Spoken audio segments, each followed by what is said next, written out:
हाथों में फाइल, पीछे सरकारी अमला। जॉगिंग के ट्रैक पर वजीर आजम इमरान खान की पहली मॉर्निंग वॉक में बहुत कुछ बदल गया। कप्तान जॉगिंग के दौरान ही सरकारी काम निपटाते नजर आए।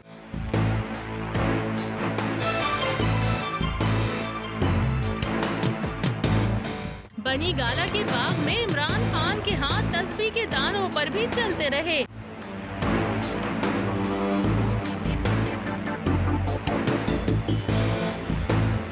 वर्जिश के बाद छुट्टी के रोज भी चेयरमैन सेक्रेटेरिएट पहुंच गए। सरकारी उमूर निपटाए, करीबी साथियों को भी मुशावरत के लिए बुला लिया। जहांगीर तरीन, शाह महमूद कुरैशी, असद उमर और नईमुल हक से अवाम की तवक्कुआत, काबीना की तश्कील और मुस्तकबिल के लाए अमल पर तबादला ख्याल किया।